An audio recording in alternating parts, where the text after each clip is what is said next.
Live. Hello and welcome to the Geek Embassy Hangout.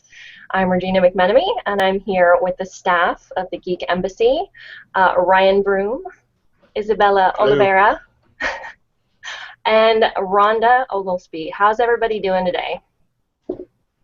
I'm sober. I'm not sure that's a good thing. Not Given the sober Rhonda's beginning pretty of fun. the show.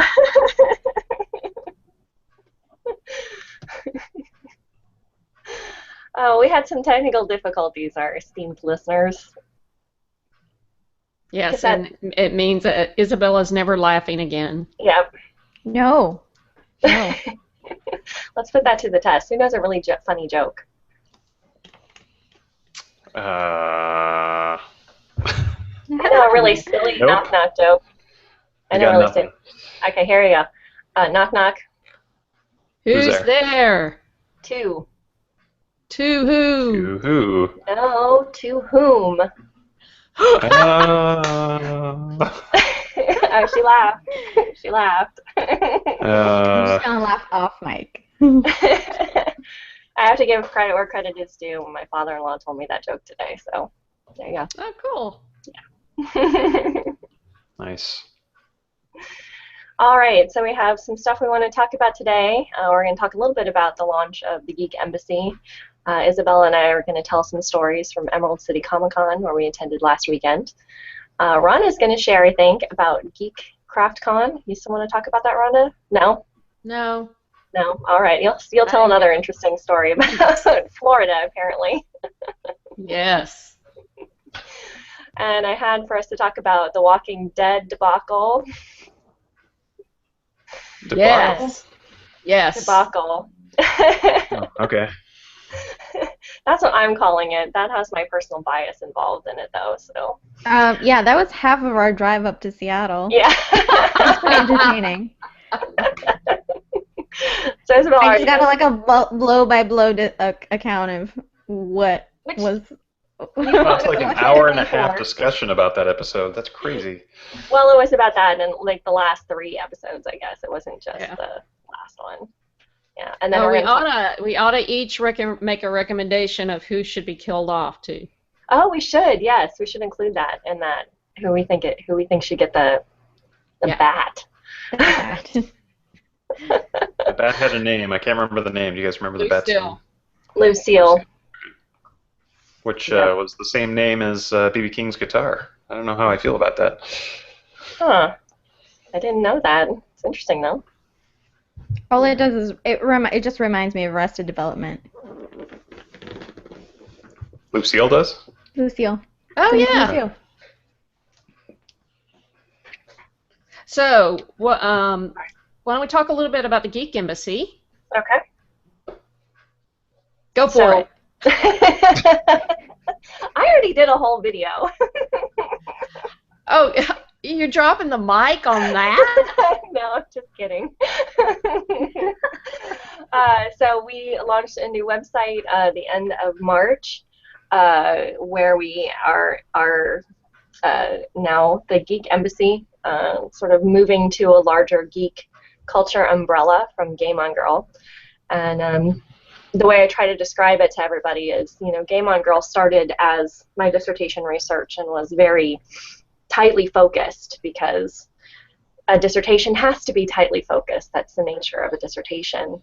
But through the podcast and through the conversations Rhonda and I would have on a regular basis, we went well beyond just gender and gaming and really moved into the broader geek culture. And so we wanted the website to reflect that. And secondly, I also wanted to make a place where we could welcome people into geek culture and give a place for people to learn. And that's the kind of content that we're working on now. We're sort of in a let's figure out how we're going to start creating content and what we're going to sort of focus on for the site right now. But we should have some exciting things coming up. Yeah, the Geek Embassy right now we've got divided into 5 consulates, and there is lifestyle, play, pop culture, tech, and story. I was starting to count them in my head. I'm like, oh, I always pull up one of the banners. Yeah, I have to. Well, I have to look at it. I worked on the pictures so much. If I just remember that, I can remember all the pictures. So. Well, of course, right? Yes. Lifestyle is just general living, as far as foodie stuff goes. Maybe home brewing, raising kids, schooling, different things like that. But now, all in the scope of a geek family. Exactly. Pop culture is your typical pop culture stuff, mostly TVs and movie, because some pop culture, some things that might be seen in one or the other, like comic books, novels, web series, might fall under the story category, which is really, really immersive in the process and in the people who actually do the writing, and maybe even just reviews.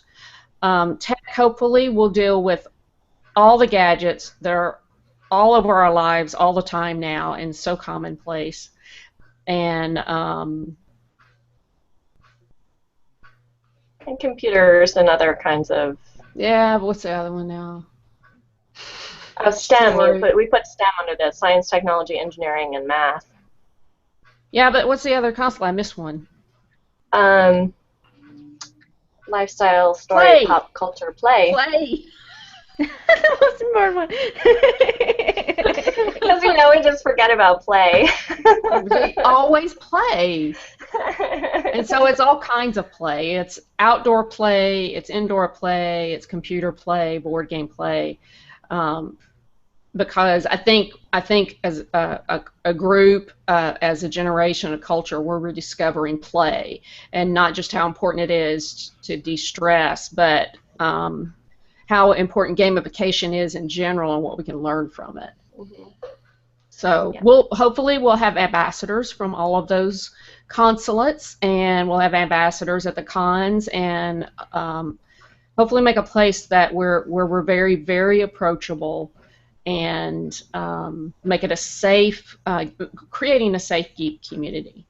Yeah, that was my favorite thing about Emerald City was I had a banner, which I meant to put up today, but I didn't get up, for the booth that we had with the Meaner Geek.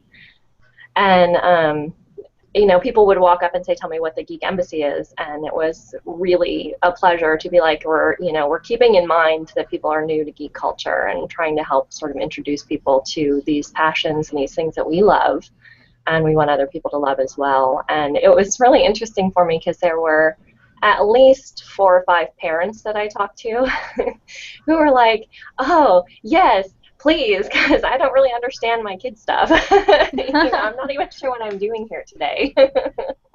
Yeah, and that's funny. I talked to several dads last week at work who had heard about the North Carolina, the Oak City Comic Con and the Geek Craft Con, and they're like, look, I've got my kids this weekend by myself, and I like to take them to do something, and I think they would like this con. And talking to people about things like that. And also, I don't know where you guys remember that I went to the Anime Con in 2015, and there was a dad there who had run into the same problem. His daughter was way into anime, and he knew nothing about it, and he became a fan. And he also became a resource to other parents. So he wrote a book, and he was presenting a panel, Anime 101 for Parents. Oh, that's awesome. It was really an awesome panel. Yeah. What'd you say, Ryan? I think you got cut out. Oh, I just said that's really cool. I really like that. That's a great story. Yeah. Well, I wanted to thank everybody who's here for your contributions for getting the new site up and running. Because if you're listening or you're watching and you don't know, launching a new website is kind of a big deal.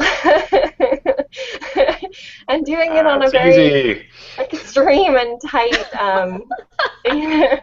deadline is even bigger of a deal. And there was a lot of grunt work that went on behind the scenes that hopefully makes the site seamless to you guys, but was not seamless in our relaunch in any way, shape, or form. So thanks, We have Rhonda. some very talented people Yeah. that have day jobs. Yeah, exactly. Day jobs. Like all of us. Yeah. I'll never forget when we went to PAX East, Regina, and I was talking to one of the girls after the panel, and she thought we did this as a living. Yeah. Well, I had someone ask me that, someone who I interviewed at Emerald City Comic Con. He's like, "Oh, is this what you do for your job?" And I was like, no, this doesn't make me money. This is something else. And he's like, "Oh," I'm like, "Yeah." Hey, but sometimes it costs you money, so really, Yeah, that was kind of what I was trying to insinuate. I'm like, oh, I spend lots of money on this, especially on a booth at a con. Those are that's definitely a more expensive way to go for things. But but that was just a funny moment where he's like, oh, this is what you do, and I'm like, it'd be nice. I can make a living with it. But yeah, so I wanted to thank you guys, you three, for your contributions. Isabella for fixing, what was it, 500 or so broken links on the site? So many links. So many links. all of our images were also broken. Yes. Yeah. So all the images were broken. So Isabella spent a great deal of time going back and rebuilding a lot of content for the site. And not with us in the Hangout today. I want to thank Mark because he did a lot of the grunt work as well behind the scenes. And my friend Russ, who was our WordPress ringer at the end, who helped us when we broke things. Thank you, Russ. Thank you, Russ, who has had to save us at least once since the site's launched as well. So we appreciate that effort too. So yeah, let's talk a little bit about ECC then. I've already mentioned a little bit about it. Isabella, why don't you share a little bit about your experience? Okay, so it was actually fairly overwhelming. Really? I can't imagine at a con where there's... I looked it up. There were 70,000 attendees. 70,000. 70,000. Wow. And even in our little corner on the 6th floor, it was a lot of people coming by, and just being around that many people is a totally different experience because, you do not get that many geeks in real life, and you cannot. Well, we get a lot of stealth geeks in real life, but that's what some of my friends call it. It's like you're never quite sure, but when most of the attendees are in costume of some sort, it's just like it's nice being able to pick it out, and then going back to your normal Muggle life. Yeah, it's really different. It was a change. I was like, oh, everyone's normal again. I'm not peering through crowds of people wondering what costumes people have on, although I do kind of wonder that sometimes anyway. Wonder what they're trying to cosplay. Oh, wait, I'm in downtown Portland. I'm not looking for cosplayers. No, not unless something is happening. So was the Geek Girl Con the biggest con you'd ever been to? It was the only con I'd been to. That's right. Yeah. So compared to that to ECCC, it was very, very different. I mean, it was like so many times bigger. Yeah, we missed a whole section of the show floor. Just by accident. I didn't go over there until the last day when I just made my rounds, bought things. Yeah, right before we were heading out. So I'm glad you got a chance to see it. How's the con organized? It takes place in both buildings at the Washington State Convention Center in Seattle. So the primary building is, of course, the main convention center, which has the exhibitors floor, and the main stage, I guess, where the big names do their panels, like Nathan Fillion was there, and the guy who plays Daryl, whose name I can't remember, Norman Reedus, he was there. Yeah, he was there. So, and we were on the same floor. So we were on the 6th floor this time. Last year we were on the 4th floor. That's where the main stage is. So you have the exhibitors on one half of them that fourth floor, and then the main stage on one side and exhibitors on the other. And we were two stories up from that this year. But the signatures, like where you could get your picture taken, and the signatures with all the celebrities was on our same floor. So we still had a lot of people, I think, who were rotating around our area because of that. There's the part that we missed, that I missed, that Isabella got to go see, was the Artist Alley, where there's more of the small independent comics represented. The section that we were in was sort of the larger distributors and such. Dark Horse has a big presence. Image. Valve had, Image. I'm trying to think, who else was it that was on the Sky Bridge? I was trying to think. That was Valve and another. Valve, is it Boom? Was it Boom Comics? Yes, they had a big display. They had a huge display. That was pretty awesome. Yeah, they had, and so they have it set up, where you can stop and get signatures. It was nice because this year from last year they made the aisles a little wider, so it was a little easier to navigate with the amount of people. But in the high traffic areas where they had like people who had big lines for signatures, it got really bottlenecked really quickly, and they were cutting people off too from standing in line. Well, yeah, and they put the lines for the main stage like in front of some of the artists' booths. And I told you, like the one comic I told you about, I couldn't get in to see him because there was something big happening on the main stage, and so I couldn't fight through the people because there was no room. Yeah, that was poor planning. Yeah, that was some poor planning. So, because a lot of people will wait, I heard people were lining up for Nathan Fillion. He was presenting, I think, not presenting, but had his panel at 1 o'clock in the afternoon, and people started lining up pretty much as soon as this convention center opened at 8 o'clock in the morning to get in. Yeah. So. Yeah, my friend lined up like 2 hours before a panel to be able to get in. To get into it, yeah. And so the other floors are panels, which I didn't make to any because I was too busy at the booth. Well, that's good. I got to see a whole 2 panels. But they have a nice cross-section of panels usually with comics and other, sort of broader geek culture also represented in their panels. So it's a fun con. Like Isabella said, there's tons of cosplay. There's so much. I was like overwhelmed. Almost everywhere you go, there's somebody in costume. There tends to be a lot of bottleneck through the main areas of the convention center because people stop to take pictures a lot, and they were being really diligent about keeping you out of, certain areas with costumes because people would stop to take pictures. And apparently, which I didn't know until afterward, they had the whole there's like a garden outside the main convention center with a bunch of trees, and they had that all set up to take cosplay pictures. So if you wanted to go see even more cosplay, you could have just walked out there, and pretty much everybody who was in costume was coming by there at some point in time. So I'm going to try to go to that next year. I think we should plan for it. Yes. I don't know that there is a comic book con that big on the East Coast. I think the next largest one, like at San Diego, from what I understand, and I don't want to be wrong and have people get like up in arms, but my understanding is that San Diego, Emerald City, and New York are the 3 biggest Comic-Cons. Yeah. Well, maybe I'll look into New York because New York's on my bucket list anyway. So. Yeah. I don't know where. I don't know that it's in Manhattan. I don't remember, but it's we'll look that up. AJ, who's the Mean Geek, he's gone to that one as well. He likes Emerald City better, so.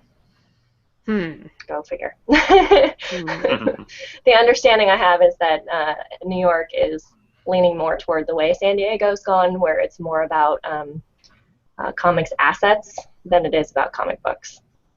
Oh, I don't want to do that. Yeah, so I don't know, because like I said, I haven't been to New York, but that's one of the things I always appreciated about Emerald City was the number of books and small artists and such that were there. So, and that people like us can have a booth. That what? Who can? What was that? What'd you say? People like us. can't. I said that people like us. People like us. Yeah, like the Okay. Geek Embassy and the TMG cast, and we had another podcast called the Womb Mates, who were sort of part of our booth, kind of. They disappeared about one day through the con, I guess. Did you guys meet any other neat people?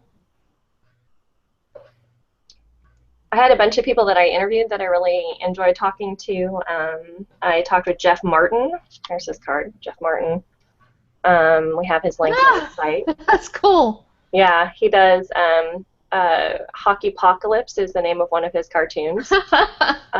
Yeah, and he's from Canada, so he's like, yeah, he wanted to do something associated with hockey that was successful. And he wrote a book. He was actually a social studies teacher, or social studies teacher. And he wrote a book called 1812, a graphic novel. That's a picture from it.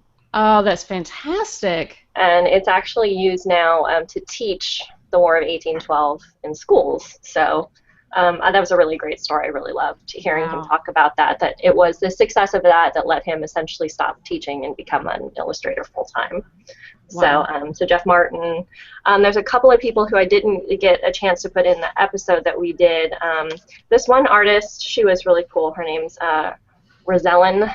This is her card. It's a little dark, but it shows up pretty well here. And she talked about this project that she's involved in called Object Head Zine. And they're actually, so the basic idea of project of this was they create characters where their heads are whatever symbol they're working on or whatever symbol they're talking about. So if they're talking about television, then the object head is, you know, a TV or, you know, whatever else it might be. It was a really interesting concept. But they're actually looking for paid artists, and they'll be starting to accept applications on June 2nd. So I'll try to put a link up to this too, so you can go check that out. So yeah, she said that was a really exciting thing that she did. And the one book that I bought came from one of the other people that we interviewed, and it's Girl Genius. And I got to talk to Phil Folio. You got the book? I did get the book, yeah. I got it, but well, as soon as I was interviewing him, I was like, well, I should probably have something to sign. So he signed it for me on the front here. He drew a little picture and his signature right there. So, yeah. So, Girl Genius, which is about mad science.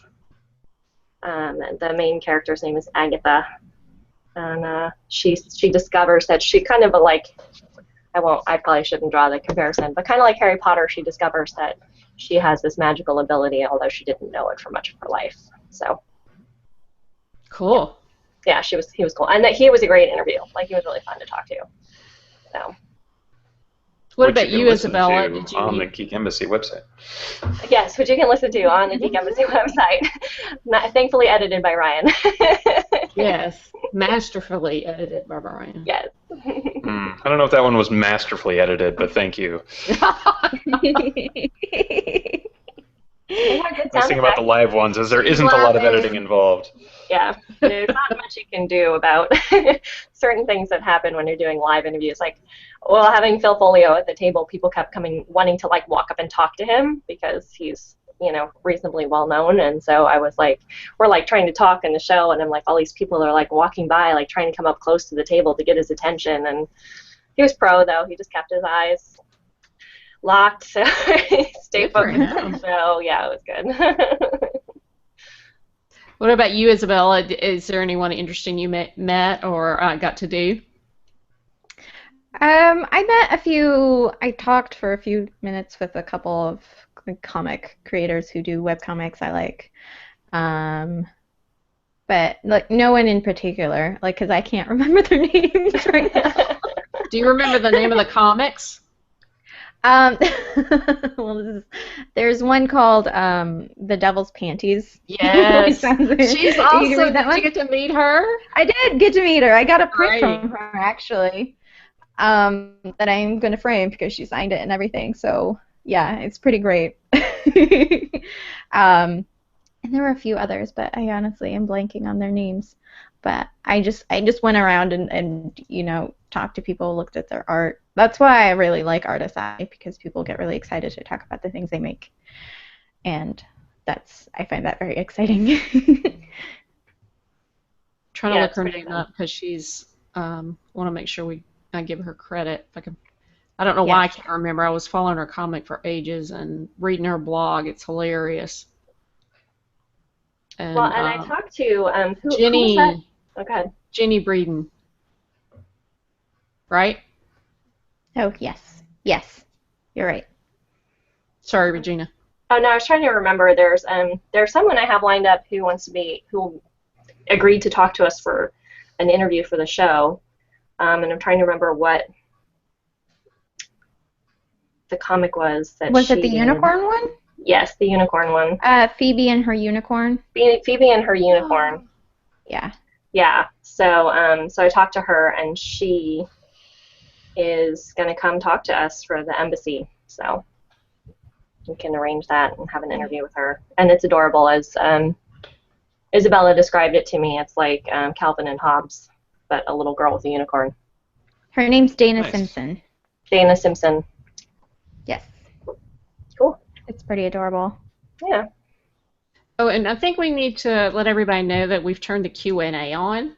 Yeah, I was just thinking that too. Yeah, for our watchers. Well, we have one person watching right now. Hello. Hello, you're person one watching. person.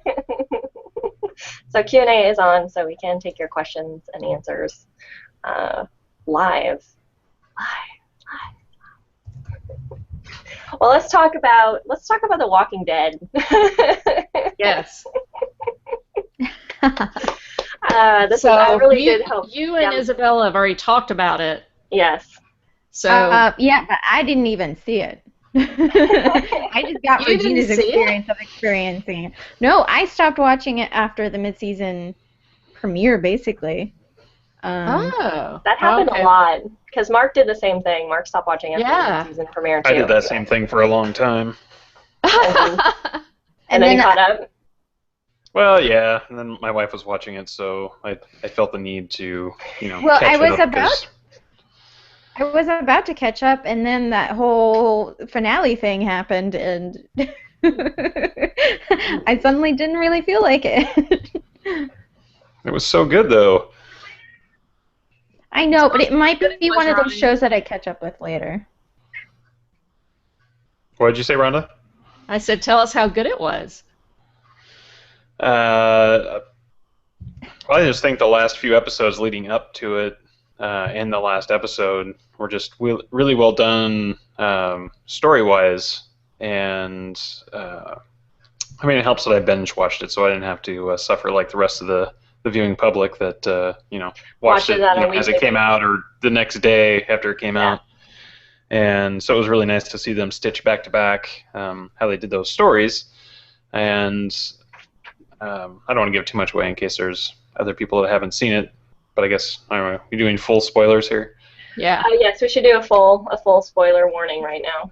Sorry, my Yeah. cat's on my desk. Hold on, pardon me. I'm trying. Okay, she's gonna sit in the window. And we see a tail but, come across here. I know that Mark was talking to me about it, and he had read some stuff on the internet. Mark is not one to let spoilers ruin his fun of investigating. So, at the end when somebody gets it, with Lucille the Bat, and we don't know who it is, I thought it was a really good cliffhanger. I really liked how they did it technically. Oh, you mean when they shifted perspective to first person? Right. Yeah, From, and then like when the person finally got beaten, whoever it was, we don't know who it is. And they switch angles fast enough that you can't really geographically find out where that person is in the scene by where they're sitting, though people have tried. And I think it was a good cliffhanger. And watching the Talking Dead afterwards, they were saying that the cast doesn't even know who it is at this point until they start to reshoot, and they said it's going to take this show in kind of a new direction, and I think at this point in time it kind of needs it because there were a lot of people that just kind of are starting to drop off a bit. That was a nice cat cameo. Thank you. I was going to tell her. She says bye. Yeah, I thought that was interesting that they didn't tell the cast either what happened. So So did you like it or not like it? What was the hour and a half conversation about in the car on the way to ECC? here's my problem. And she's laughing again. She laughed. Did everybody hear that? Yeah. That was Isabella laughing. Um, I have a problem with the marketing because they started at the mid-season premiere to promote the fact that a main character was dying in the last episode, to build the tension for that last part of the season.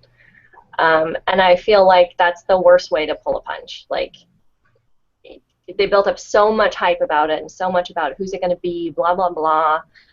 You know, and you see things, and I don't know the stories from the books, and I think I read the first volume, but I don't know the stories from that, but you see people talking about who it is who died in the book and all these different things, and they're saying it's not the person who died in the book, and they're making this big deal about who it's going to be, and I think pulling a punch like that was cheap. Well, I mean, the show's been running for 6 years now, 6 or 7 years, and Yeah. I mean, if they, I'm sure they know just as well as we know the people that, kind of have grown a little bit tired of the show and things like that, and Yeah, I'm they sure. got to market it so they Yeah. build up the hype. Oh, absolutely. And I think it was absolutely intentional to have it be, you know, who's it going to be, who's it going to be, who's it going to be? We're not going to tell you. You know, I have no doubt that that was intentional to keep people to come back to watch the premiere in the fall. And I think I lost a fair amount of respect when they did that, I guess, is I've always respected The Walking Dead as a vehicle for storytelling because they've always had good character development and they've always had, great story arcs and interesting, plot developments. And there is a certain level of repetition in the stories that are going to be told, and that's kind of inevitable when you're dealing long term with a finite resource of sorts. So the zombie apocalypse is always going to have sort of a finite line to it because there's only so much you can drive your story from that. And that's why it's always been such a great show because it wasn't dependent on the zombies. The zombies were the gimmick. They were the MacGuffin. And to take, characters that we love and that we're so engaged with and be like, ha ha ha, you don't know what happened, you don't know what happened. I'm just kind of like... They've been doing that on television forever. This is not a new thing. I mean, it really shouldn't upset you that much. Other than the violence of how it ended, I mean, how's that any different than Terminus, where they're all locked into a train car about to, Well, they said they were going who's to locked kill in the train car. You know at the end of that, you know who everybody is. A main character didn't just die, and you didn't go through this whole emotional thing about, oh my God, we're hanging on, the edge here, and we know somebody's going to die, and it's about to happen, and then, oh, by the way, we're not telling you. Like, it's the same way I felt about them extending the flight from the house at the end of for the mid-season premiere, right? They were all escaping the house in the horde, and they kept that at the end of that scene for the mid-season premiere, and I felt like that should have been the first part of the season finale because I couldn't carry the emotion through of that story. It was lost in the however many weeks between when one piece led to the next. At this point, I already have lost the feeling that I had about losing that character because I'm like, you're not going to tell me until October?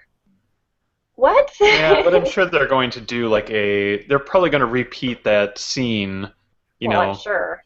for but you can't recreate like an episode's feeling like in like a couple minutes. Like I mean, I haven't watched it, but I already don't really care what happens now. Like it's lost me. Well, like I think thread that's the problem. completely. Like I think they might have sensed, like Ryan said, that there's a certain level of slipping from this. And I think that that's part of the reason for doing it. Because I actually agree. I read some critiques that didn't like the final episode of the season and the game, and it's literally a game, right, that the saviors are playing. Like, they're playing cat and mouse with our heroes. They're like, go that way, go that way, go that way.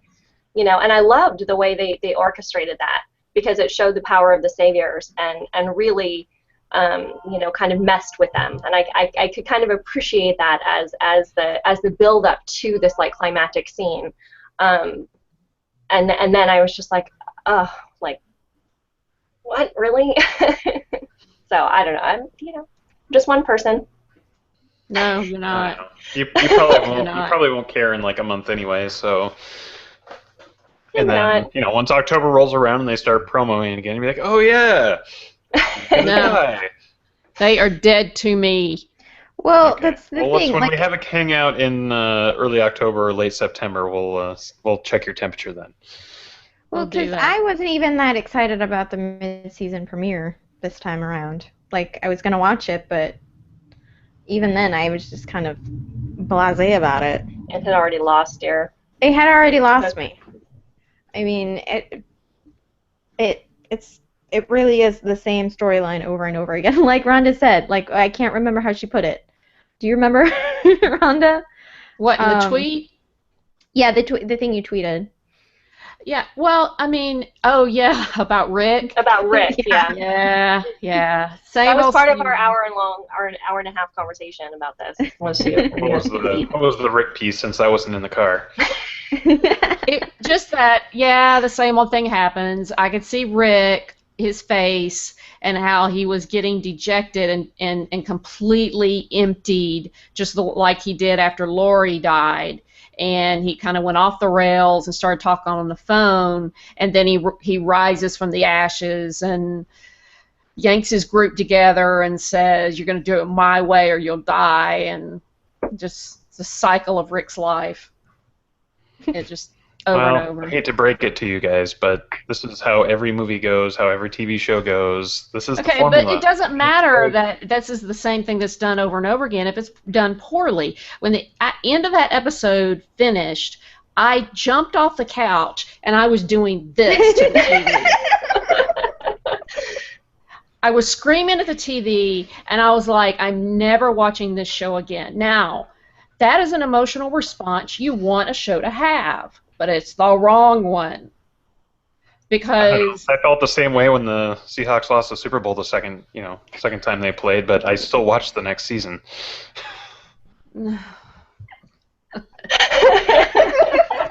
You lost us. Oh, poor Ryan. Poor Ryan. Poor you. For what? You talking about Carolina? No. I just think you're taking this way too personally. They've been doing No. cliffhangers and shows forever. And I know, but that doesn't mean we have to care. Like legitimately don't not care, caring but- anymore. It's gonna make me like, if I don't care, I'm not gonna watch the show anymore. I don't have time to stick with a show that just doesn't do anything for me anymore. Honestly. Well, Well, mean, but it I- already hadn't done anything for you before that point anyway, so you can't blame. Well, Like, that you was just personally, kinda like Isabel, the- I can't blame the it on the last straw. episode. Right. That was kind of the last straw when I heard about that, because I was planning on keep watching. I was planning on catching up, and then when I heard No, about I still that, think you should. well, maybe when it's all done. It's kind of one of those things. Like, maybe when it's all over, and if I'm really curious, I'll go back, but probably not. All right then. Never say never. I know Yeah. I will admit that, as I have said on countless occasions, I'm a sucker for the story. Sometimes I have to know how the story ends, and so begrudgingly I probably will go back and watch the beginning, not so much to see who dies as to see how they take it, and see what direction, if there is a new direction that they're taking the show, which I'm guessing has something to do with the guys on the horseback. But I still have an issue, by the way,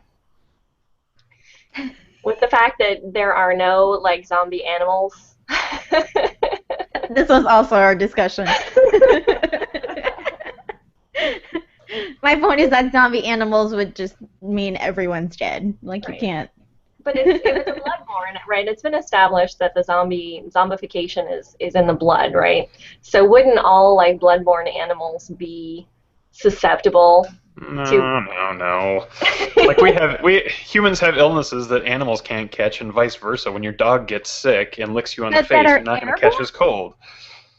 But airborne things, airborne kind of means that it can jump species. That's kind of like the next step. Well, it had, hoof and mouth disease or something and that made its way to humans. So it can happen. I mean, I'm not saying this late, but I'm it's just saying just it's easy enough to explain that one away. It's not like right. inconceivable that this has to be this way. I guess it's just I just like would love the scene to like have them go like they're gonna be hunting something and turn around and have it like be this. Maybe that's how they can end the show. Just watch Now- Resident Evil. It'll be all right. All right. Or play 7 Days to Die. There's lots of zombie dogs in there, Right. and they really suck. So I've heard. What's So all up for? yeah. Who's your vote for who should be meeting Lucille for the last time? That was obscure. Who should be the person killed off? Yeah. Or Well, who I think if they really would- want to switch it up, I think it should be Rick. Well, Regina said that she's pretty sick of his face. Yeah, the slackjaw look that he gets at the end of these like traumatic things where like he can no longer hold his mouth open and he's all sweaty and he's like losing his mind, like because it's the same thing like Rhonda said, he always goes through the same sort of like physical, emotional, demonstration of it. And I was like, as he just kind of like broke down and all of a sudden, oh, here's the slack-jawed, face. And not that I wouldn't be slack-jawed and sweaty too if I was staring down a bat that was wrapped in barbed wire, but Well, how would he do it differently? how to do it differently? I'm just going to play devil's advocate to this entire episode. Just You don't go for it. like me against you guys right now. How would I do it differently? Like, and as an actor, like if I was acting it out? Well, I mean, just as a storyline, because you guys are saying that he has the same emotion, but I'm sure, when you get upset, you have pretty much the same face when you get upset time after time That's after true. time. That's probably true. So maybe the How consistency could isn't such a how bad could they thing. tell the story differently? I guess. I don't know. without I him think having that same emotion. I think Rick has this pattern where he loses it after it's happening. Like he goes through and he like holds on to it and then he loses it after. Maybe it would be nice if he lost it in the middle of it. Like if he's so, worried about keeping everybody alive, maybe he could have lost his mind as they were all like on their knees and, ready to be bludgeoned to death.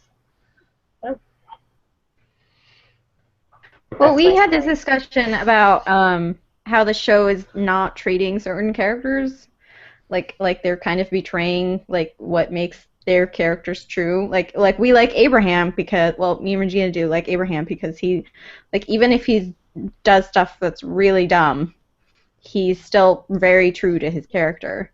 Mm-hmm. And we talked about what they were doing with Carol, where they were kind of going against what made her character so great. And I can only speak to that as much as I know from what I've read and what Regina told me, but... Yeah, I was wondering, actually, Rhonda, what you thought about Carol, because you had mentioned Rick, so what did you think about Carol's arc? I think that it was due. This is what I feel like is missing with Rick, is an evolution. Carol started off as a submissive person who did not know she had any choices. And then she learned she had choices, and she learned that she was resourceful and skillful. And then she gave in to the absolute darkest side of that. And now she doesn't want to be a part of that. And it is a conflict directly with what it takes to survive. Right.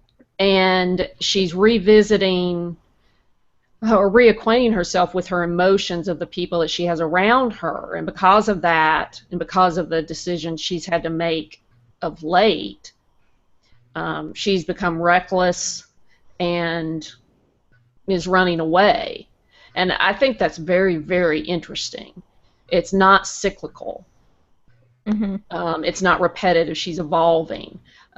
Rick is not evolving at all. Well, he flipped. That's that's the thing that's so hard, I think, partially for me with Rick's character in general, is he went from, if we want to talk in D&D terms, like alignment terms, right? He was lawful good. He was like, you do the right thing, you help people who are alive, and you do this. And he just completely went like 180 from that on the opposite side of you're alive, you're dead. No question. And I think that that's part of Morgan's arc too, is to help facilitate that kind of change for Rick. And that might be worth seeing if they can make that work with the show. And I think Morgan also is going to be the touchstone that brings Carol back and gets her back in sort of a more rational, because that's the interesting thing about Carol's breakdown, is it is emotionally irrational, which emotions are irrational. And we haven't really seen anybody kind of launch into that in the show to the depths that they're doing for Carol. So, it would be interesting to see. It's hard though, because you watch her change into this, character who's so capable and so able. It's hard to watch her falter in that emotionally. She just got sick of it. Mm-hmm. She got tired of playing the game. So. And she, aligns that, sick of it with, if you love somebody, if you care for people, you have to kill for them. She's like, that's all there is. You just have to kill for them, one way or another. And you're either killing the dead or you're killing the living. And it's interesting to watch her sort of, reconcile that, especially after it happened with that little boy whose name I can't remember because I didn't care anything about those characters after a certain point in the story. But she did literally traumatize him, and I don't know if she knew exactly how badly she had done that. But I think that was an interesting setup for her break, because I think that what happened with him and kind of realizing that she had traumatized him to the degree she had, because in one of the last episodes she's actually standing over his grave, looking at his grave, and I think that was interesting. So in hindsight, maybe I think they did pull her story together to the point where, she's counting down the number of people she's killed and all those kind of other pieces. So, it'd be interesting. It'd be interesting to see if they can do that kind of story with Rick. I think they should kill Maggie. You think they should kill Maggie? Well, she's half dead at that point anyway. Yeah, I was going to say, I mean, my gut says Maggie's one that's going to go because she was on her way out anyway, but at the same time, whoever they did kill, if Maggie's still alive, then she'll probably get medical attention so she can, do the bidding of Megan. So. I have to kill Carl. I'm so sick of Carl. Carl could go away. I think, hopefully, I think they can resurrect Carl with the arc with the guys on the horses. He's supposed they were younger. Well, and also with Negan, there's supposed to be an arc there that they might be able to make interesting. But I think Maggie would make the most sense for the story. Not that she's almost dead or has become useless, but it actually would be just almost a little more tragic than Glenn. It would be more tragic for the story if it's Maggie, say, versus Daryl. Daryl is just a fan favorite, right. But what has he got going on in the story?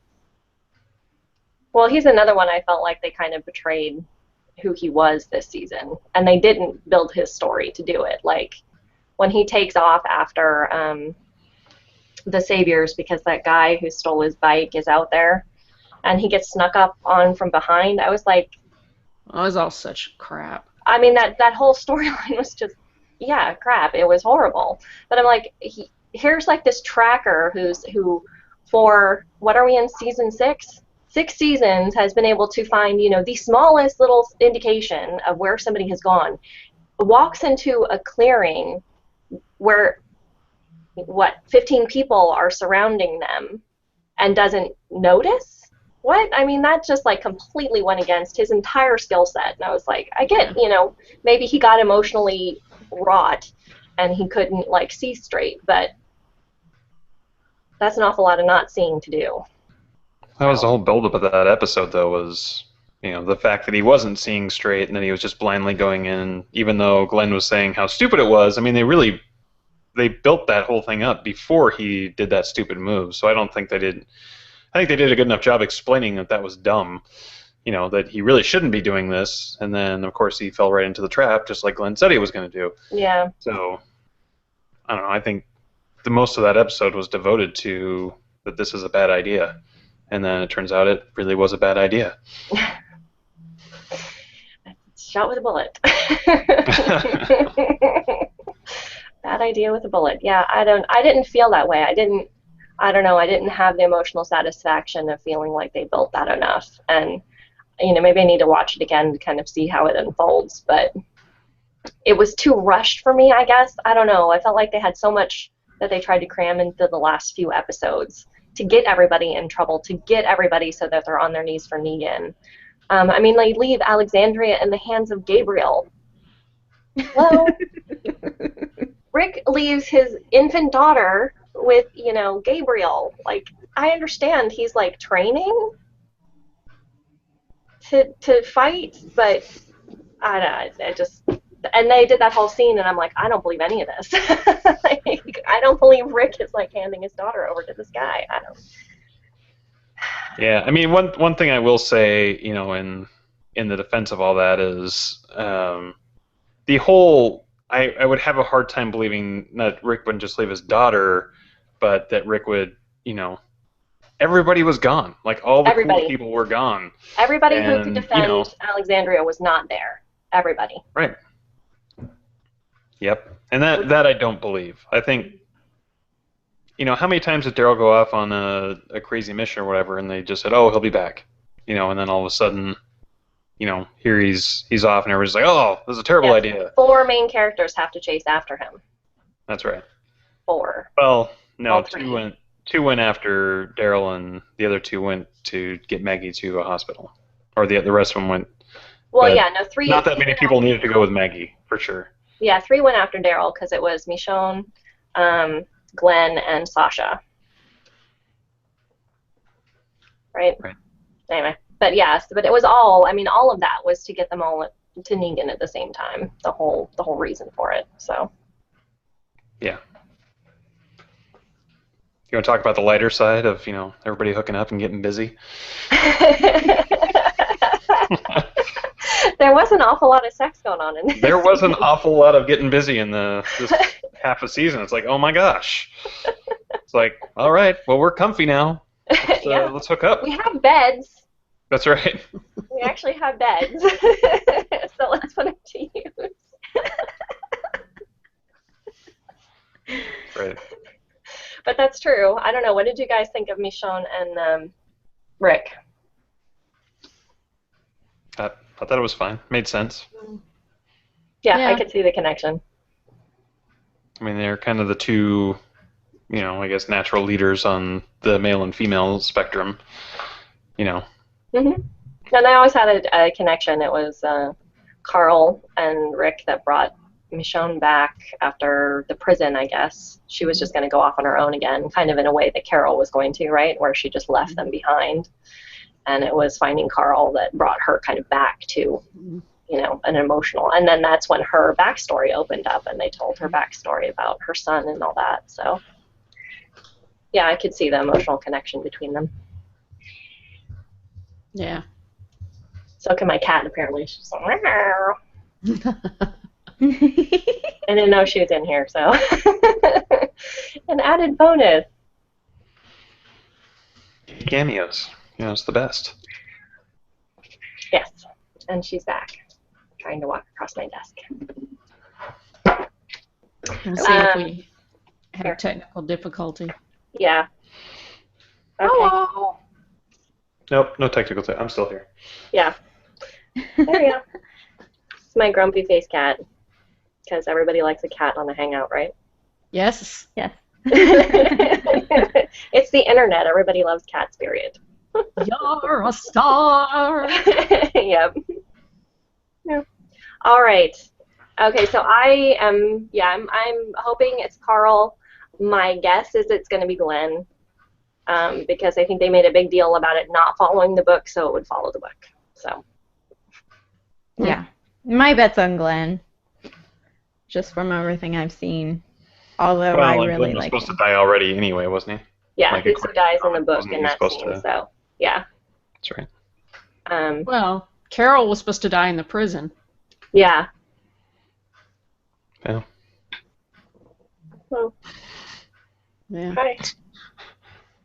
Okay. Yeah, you So make did me jealous. everybody Give me a see cat or something? Batman Superman?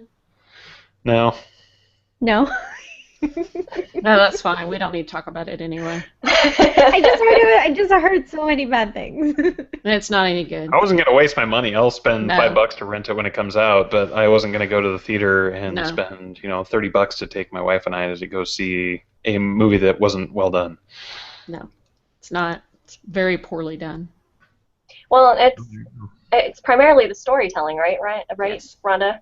It's Yeah. the story that didn't evolve well. They it was pretty much everything except the actors probably in the art direction. Although there were a couple of scenes in it that really had bad special effects that kind of surprised me.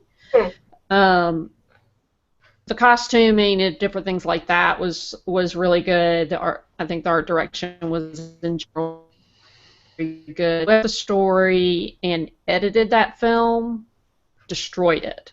They may have a really, really good film on the cutting room floor, but someone slaughtered that and put together a Frankenstein of a movie so that you're in 30 minutes into it and you don't like or care about anybody. That's sad. Well, and from what I heard is that they did a really bad job, where like the Avengers succeeded in bringing a bunch of different characters and storylines kind of into one group. They did a really bad job, integrating, Batman, Superman, Lex Luthor, Wonder Woman, and that it killed it. A movie that was supposed to be about this birth of a group dynamic, and that's the one thing that they didn't, the most important thing that they didn't actually put in. Not that I've seen it, so I can't say personally, and I hate people that hate on movies that haven't seen it, and I'm doing it right now. But we're not hating on it. You're just saying this is what I've heard, and it was a deterrent because this is all I heard. And if I would have read at least one review that was like, "Hey, this is great, go see it," but everything was like, well, and I felt the same way about the Superman reboot that was the previous movie to this, and the end of that movie just killed me. I was like, really? Did they need to destroy all of Metropolis? I mean, really? It's like, this is Superman. This is a guy who's saving lives, and he's just going to assume that all these people have evacuated the buildings he's slamming this guy into? Come on. How many people did he kill in those buildings?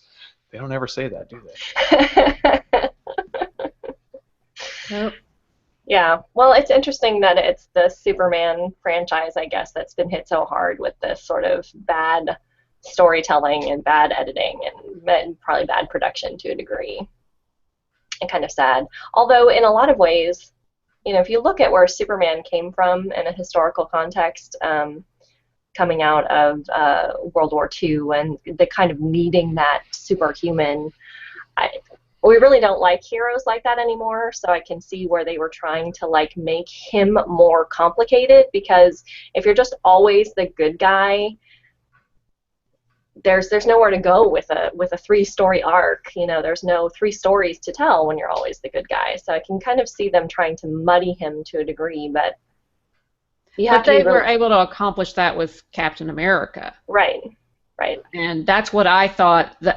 Superman is what I thought was going to happen with the Captain America movie. I just thought that people don't care about a Captain America character, that type of attitude and that time period. There's just not that kind of the same passion and feel, and they pulled that off. Right. Well, that was well written and probably better edited. Yeah. And you have to be. I know it was interesting. I read an article. I was going to link it to you guys, but I don't know. I have this problem sometimes where I read things and I forget where I read them and I can't find them again. Does anybody else go through that? Like, I had this really interesting article, and now I don't remember where I read it. So I was going through that as we're prepping for the show today. And the basic argument of the article was that superhero movies suck because they're always an advertisement for the next movie. Like, they keep getting locked in this cycle of extending it out to either a trilogy or introducing characters that are going to have their own movies, or getting, just planning too much in the future. And I was wondering if that might have been part of what happened with Batman versus Superman, is they have so much planned out past this that they just had to get this movie out so they could get working on those other things. So, I don't know, I just thought it was an interesting concept. Well, I think Yeah. The Marvel, they had this running list that they wanted to do. It's I'm losing it at the moment of what they call it. Phase 1, Phase 2, and Phase 1, Phase 2, and Phase 3 of how they're going to do it. And I didn't ever feel that the Marvel movies, the Avengers is a closed movie. They have the people come together. There's an enemy. They defeat the enemy. Happy ending-ish. And then, they've kind of done that all the way through. And I think probably Captain America Civil War will probably be, one of the first ones, because there's supposed to be a second part of it, Civil War Part 2. So that one will probably end in a bit of a, a down point. Right. But I don't mind the introducing the characters. It does make me excited for what's coming up next, and it's almost like a bit of an episodic, and it's not, like somebody got beaten up with a bat named Lucille and we don't know who it is. You kind of know the direction it's going to go, not to bring it back to that sore scab that I just picked off. Sorry. But, I think that's what's great about the Marvel movies is people have they're in that groove, and DC hasn't figured it out. It was sloppy because they've had so many different little, they had the three Batman, the Dark Knight trilogy that was so good. Yeah. Right. The Dark Knight trilogy was so good, and then, that's kind of the last movie they're building off of, I think. Right? Is that the last DC one that came out? Yeah, I think so. I think so, yeah. And then Superman, and then this one. So, Rhonda, what did you think of Ben Affleck as Batman? I think he was fine. Yeah, I heard that people liked him. I think the cast was perfectly fine. I think they did a good job. I know a lot of people did not like Lex Luthor. I think, forgive me, I don't know the guy's name. Jesse Eisenberg. Thank you. I think he was fine. It was a great person to cast for Lex Luthor. I think he was fine. I think that what got messed up is when the story writers and the director decided to make him into the Joker. And Lex Luthor is not a Joker. I don't know why they... That doesn't even make sense. No, it doesn't. And that's the way he was. He was just like this maniacal, crazy left field. And Lex Luthor is highly intelligent. He is a megalomaniac. And he's calculating. He is very calculating. And he was smart to begin with, but then he just turned into this nut. And I think that's the storytellers, that's the directors. I think the cast was really good. I think they did a great job. I like the way that Gene Hackman played Lex Luthor in the earlier Superman movies. He was a great character for that. And I like Jesse Eisenberg, so I was happy to see that he got the role. But yeah, if they're trying to turn him into the Jared Leto Joker, then that's completely the wrong fit, for that character. But there is light at the end of the tunnel because Suicide Squad is coming out soon, and that does look pretty good.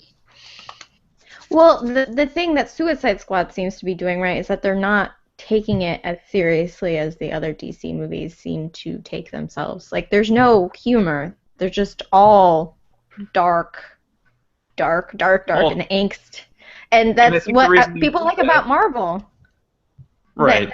But I think the reason they did that was because the Dark Knight series was so good, and that was dark all the way through. But they just, they really pulled that series off. It was brilliant writing, good acting.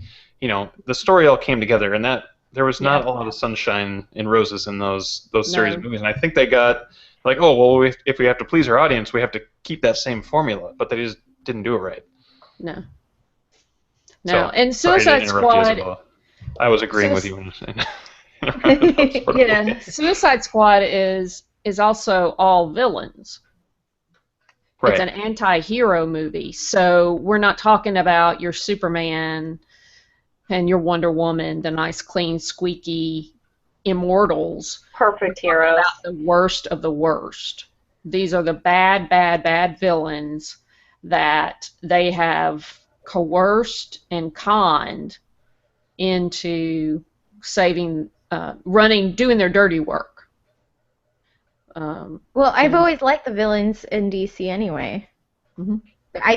They're just more interesting. Well, yeah, that's because, both Superman and Wonder Woman to a degree, although Wonder Woman hasn't gotten a really great treatment, just their origins were so simplified and their abilities were so straightforward that they didn't have the complexity that we want in characters now. I don't know, I've always liked the bad guys. Always been a thing for me when I was, acting when I was younger. I always wanted to play whoever was the bad person. Because it was just so much more fun. So the characters usually have more depth to them. So everybody does. The bad guys are much more fun to. Yeah, and they're usually charismatic, and there's usually some I can't help but like this person thing. Bigger than life. Yeah, yeah. So look, there's one character in particular. I went back and got the very first Suicide Squad. In digital when they first started putting them together as the Suicide Squad, and it's really funny because they are really some awfully clean-cut villains back then. But there's one character that plays the witch. Why can I not remember her name? The Enchantress, yeah, June Moon and the Enchantress. The portrayal of that character looks phenomenal. It just looks fantastic. In Suicide Squad, she's just like your average blonde woman, and then she's possessed by a witch. And when they're such idiots. Every time they go on a campaign, they take her because the witch is so powerful. But when she lets the witch out, the witch is completely controlling. It's an entirely different person. And the witch always does exactly what she wants to do, which is try to kill everybody and escape. And I'm always like, why are you people taking this woman? And there's always a possibility, too, that every time she lets the witch out, that the witch will be able to finally take over and get rid of her forever and stay the witch. But the couple of shots I've seen of the Enchantress they're good. They're very well. It's beautiful artwork. Well, it'll be interesting to see. Go ahead. Oh, I was just gonna say it'll be the heart. Train came off the track there.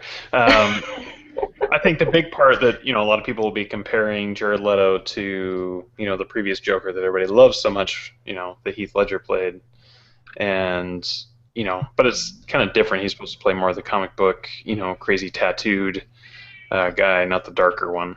But it'll be interesting to see how he plays the Joker, because that's been played now by, two other major Hollywood actors, before him. Yeah, I think he can do it, and if he does, from what I've seen so far, to me that's part of just brilliant storytelling, because there are so many different ways you can portray the Joker. There's so many different ways that character can be represented, and the audience still go, yeah, that's the Joker. And I think that's kind of cool experience, at least for me as an audience member, to say, yeah, he's a Joker, Well, it speaks of the depth of the character too, that it can have that much flexibility. Yeah. Yeah. You can play crazy a lot of different ways. Yeah, you can. Absolutely. Crazy clown. Or a crazy cat who keeps walking all over the. Don't mind her. There he goes Just again. once for 15 minutes. She really It's not does. the cat you're looking for. Yeah, it's Right. not the You cat could not you're see a cat. So There is no I'd like to cat. switch gears, if you don't mind. Go for it. Did anybody get to see the behind-the-scenes documentary that they did for Episode 7 when it came out on Blu-ray? Mm-mm. Not yet. No. Really good. But I did get to see Star Wars again. I got to finally see it twice. So. Well, normally, when they do special features on Blu-rays and they do like behind-the-scenes thing, it's, anymore it's like a quick 5-minute thing. Oh, this is how we did everything.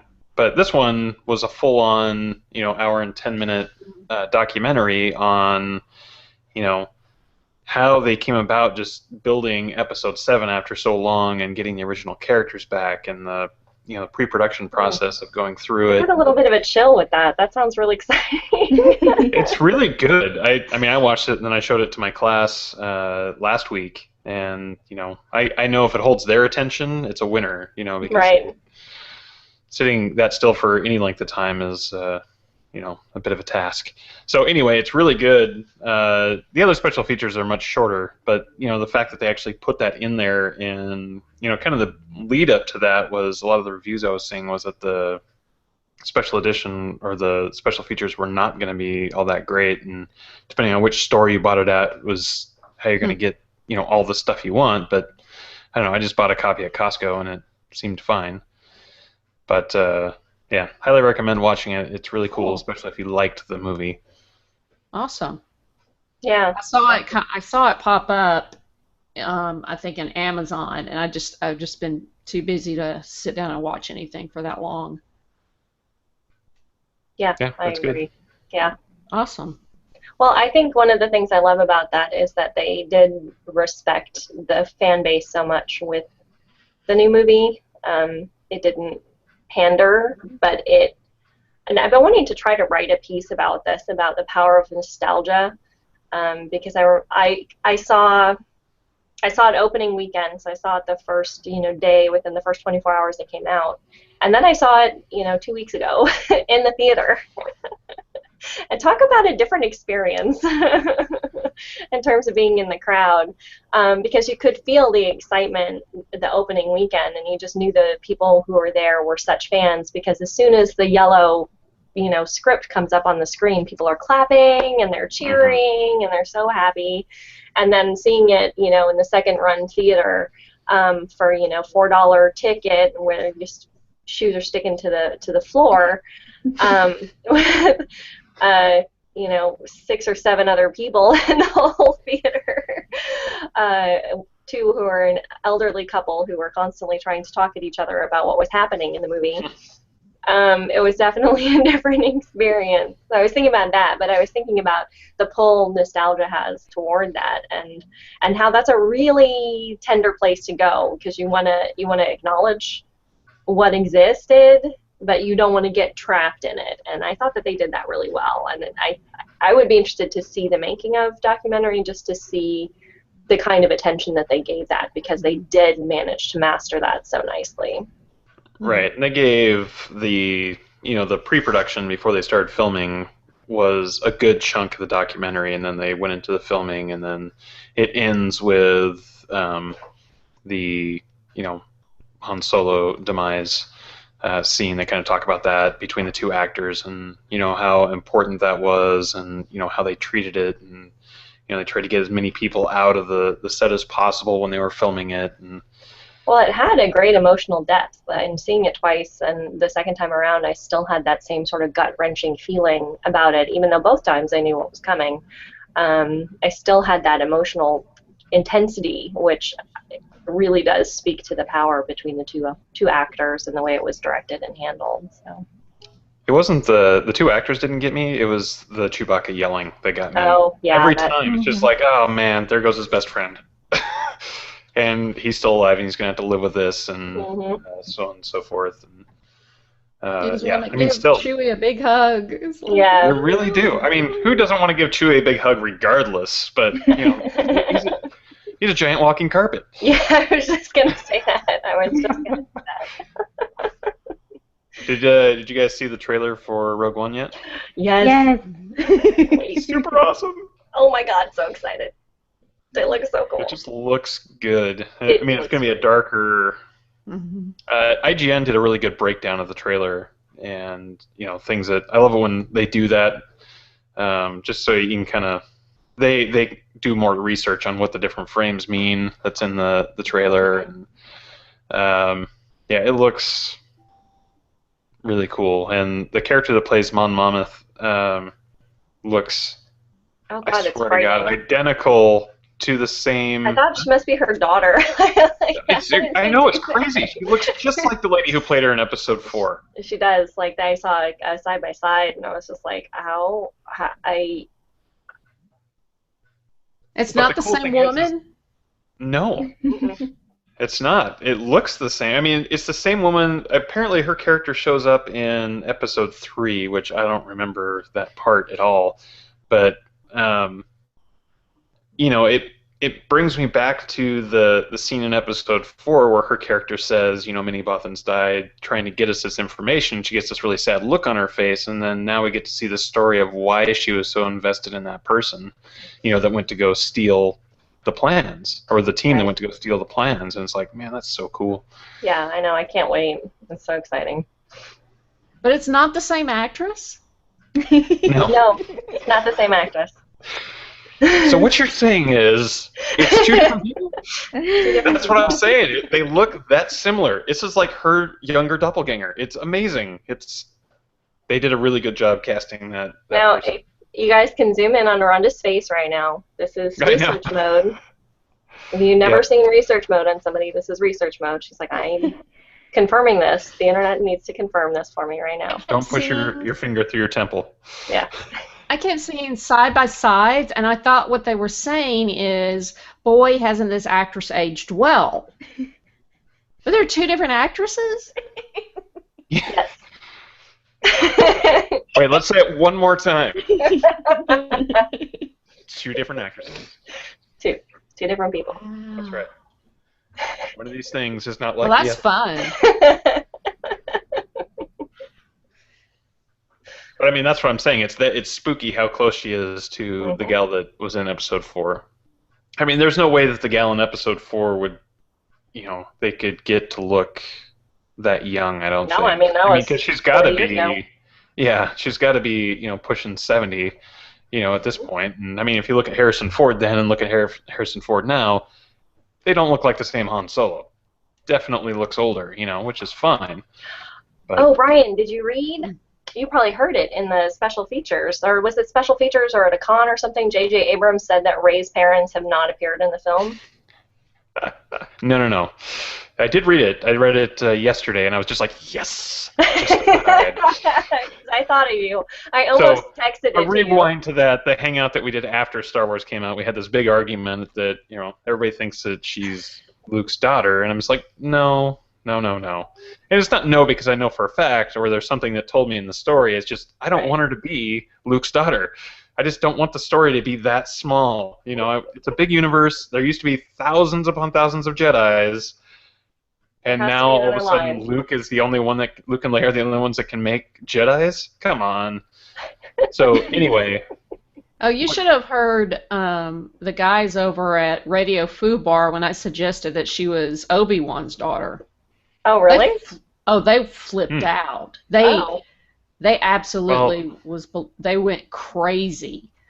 I don't think I that's still possible. think that's a valid story. That's valid potential. Although I don't think she's his daughter. I think she's it's not valid, but I didn't know it'd drive them that crazy. I mean, I like poking they need Well, she's way too young to be Obi-Wan's daughter. Yeah, I mean, she'd have how to be old his was granddaughter. he?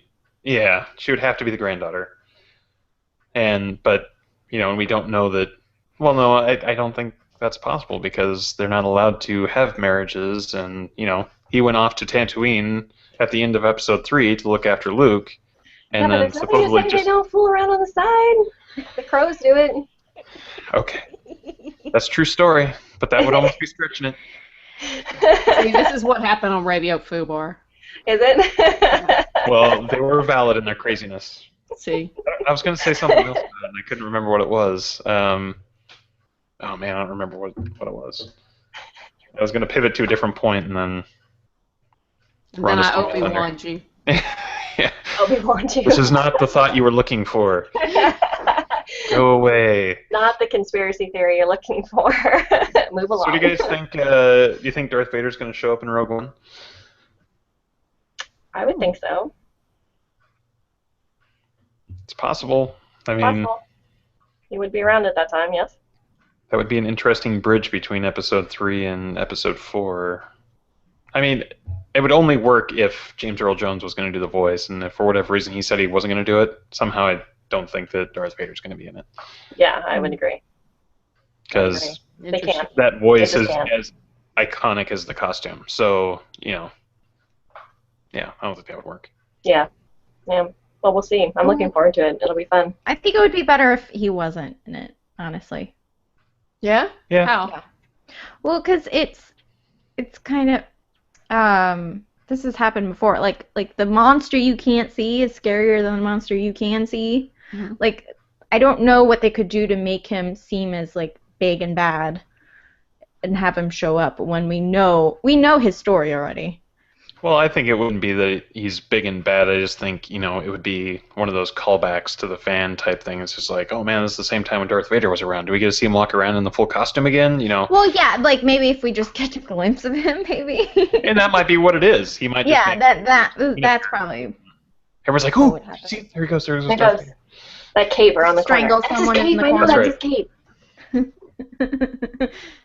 I It'll don't be think like they can those do it. cartoons. Have you seen that cartoon? I have the book, but I can't remember what it's called. Where Darth Vader's actually raising Luke and Leia. Oh yeah, that's so cute. And there's one cartoon, where she's cut little hearts out of his cape. Oh. It's so adorable, and they actually did a statue of it, where he's just like looking at her, and she's like so filled with like so proud that she cut all these little hearts in his cape, and he's just like. It's adorable. But he could catch the corner of his cape and it could have little hearts in it, and then that would be all. Oh, you'd lose it. You would just lose it. Awesome. Well, I think that's So what we had on our docket, yeah? I was just thinking, okay, so we've talked about pop culture. We talked about any lifestyle stuff? Oh, well, here's a technology one. I could do a tech something or other. The VR headsets that are kind of hitting the market right now. Via PlayStation, and I think Xbox is going to have one soon. And what's the big one that? Help me out here, guys. Oculus? Oculus, thank you. Oculus Rift, finally starting to ship and come out, and just on technical aspect of it, I mean, have you guys tried those before, like Google Cardboard or anything like that? I've tried Google Cardboard, and I'm one of those people that just gets really motion sick. Oh. I have the same problem with 3D, actually. So it would have to be advanced. It's still not to the point where I'd be that interested in trying it, because I would probably get really sick. I was watching, not to plug IGN again, but I did see a lot of my gaming tech and news on IGN. They did a thing with VR. I can't remember the name of the game. Paranormal Activity in VR. It's a game kind of like, you're wandering around a house and, things jump out at you, but you can look around and, do all this stuff, and all the noises are coming directly in your ear directionally, and I was just like, wow. I'm almost too chicken to try that. It's like I don't really get freaked out by scary movies or anything, but when you're like immersed that deeply into it, in your ears and your eyes. Yeah, I just listened to 7 Days to Die on Chris's computer when he was playing it, and I was like, nope, sorry. Yeah, that game's freaky.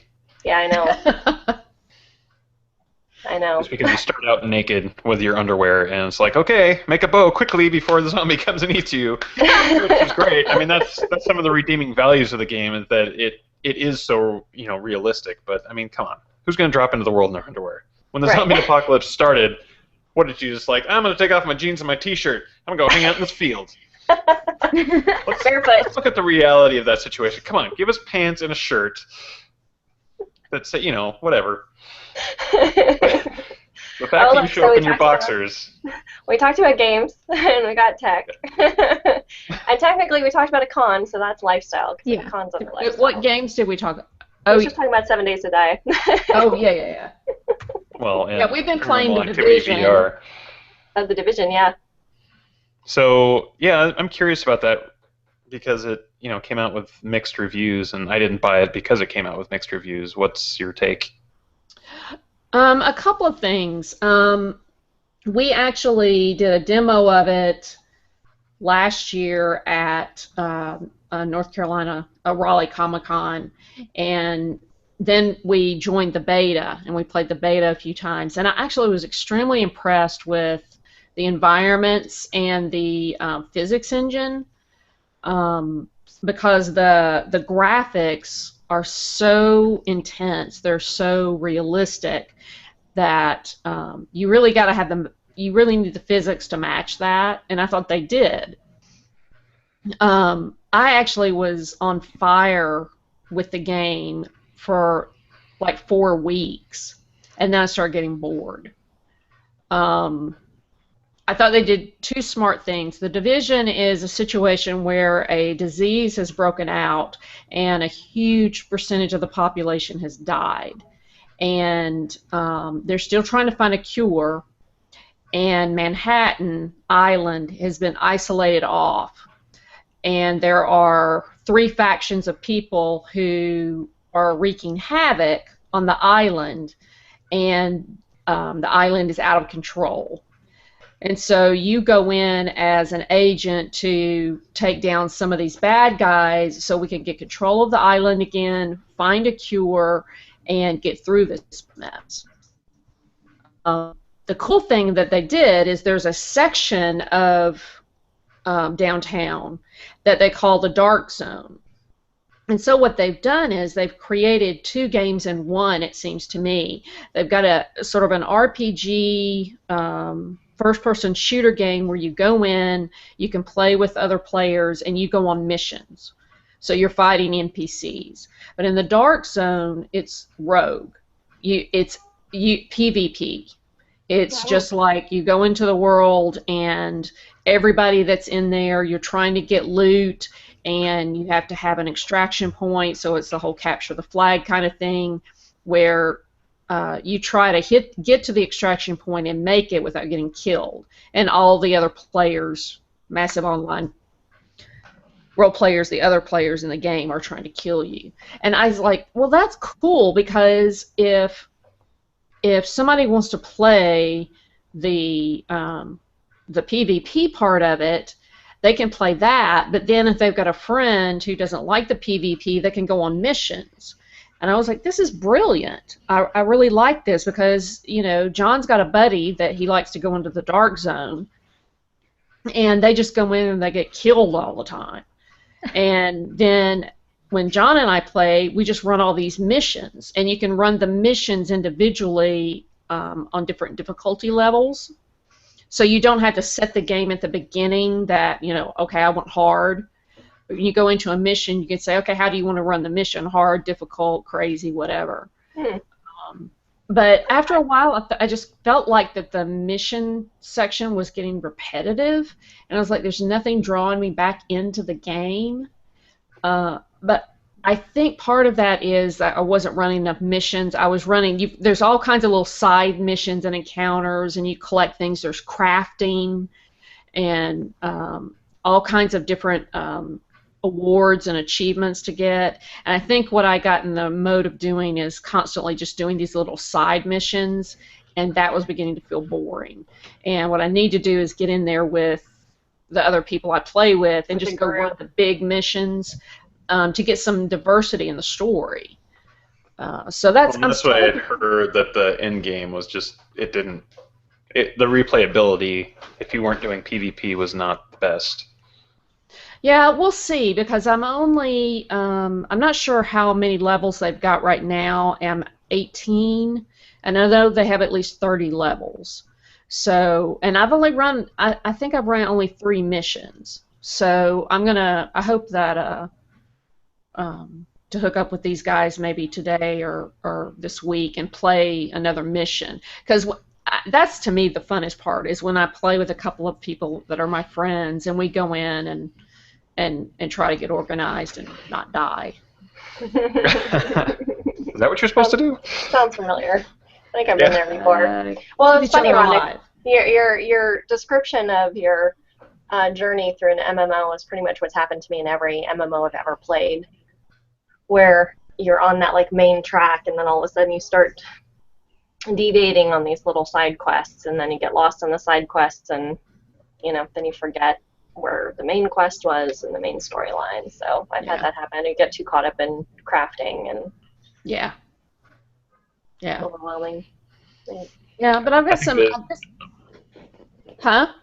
Oh, I was just going to say, I think it would be important to note that Amy did post something in the questions, because we had mentioned the questions. Oh, I've been looking, but I didn't know how to get a... Where is it? So, thank you, Amy, for putting in Vader and Son. Q&A. It's an old tab, Q&A. It does. It has its own thing. It does? Vader. Oh, Vader and Son, I think. Vader and Son? Yeah. Okay, name of the cartoon.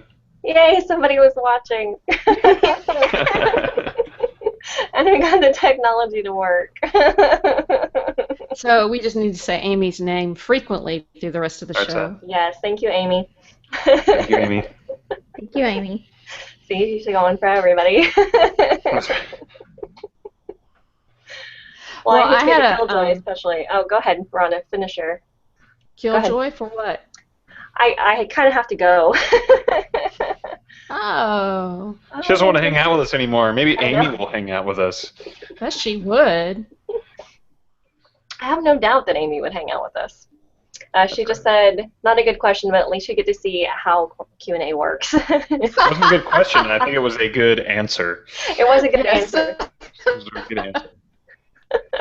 It definitely keeps the keeps it. Oh, look, there's a little star on it. Wonder what happens when I do that. Amy, next time invite a friend. That's right. Oh, that's funny. I can put little stars on them. Oh, that's distracting. Okay. Rhonda's like, people are talking to us in real time. I don't know how to handle this. And she said, no need to embarrass me since I just got here. And yes, she can now hang out. Well, it's been fun, guys. It's been really fun.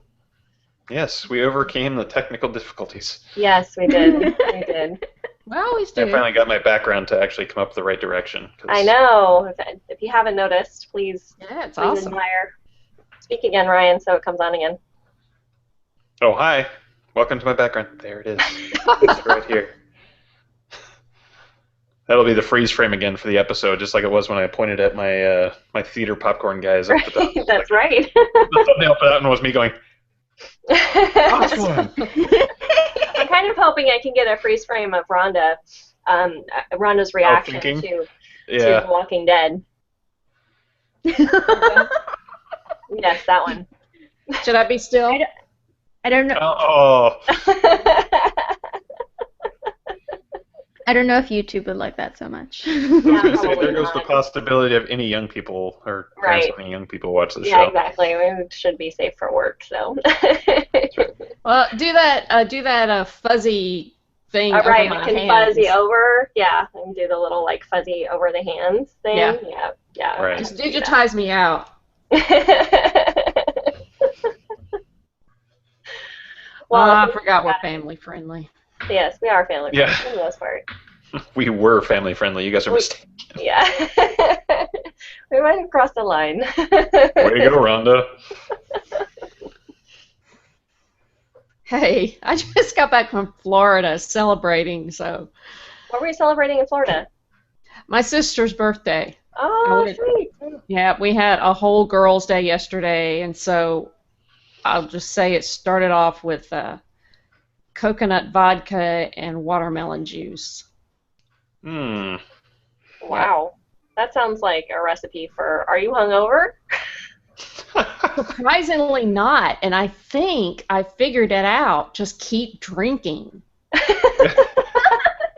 But you said you were sober at the start of the episode. Well, all day. You got to start. I see. So we had the cucumber vodka at lunch, and then we went to the movies and we had the Millionaire Mojito, and then we ended the day with a few sea breezes. Coconut rum. Yeah. It was a girls' weekend. It was awesome. That's awesome. Well, I'm glad you got to spend some time with your sister. Yeah, there's some lifestyle stuff for you. Yeah, I know. I was just thinking that. Coconut rum and cucumber rum. You might need to put a recipe for one of those drinks up on the site for us.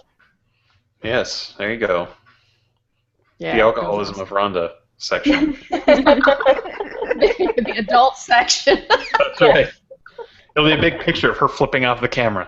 The digitized hand. That's right. This is the Rhonda Embassy. The Rhonda Embassy is blurry. That may or may not. Where we talk about South Park and. Screw you guys. I'm going home.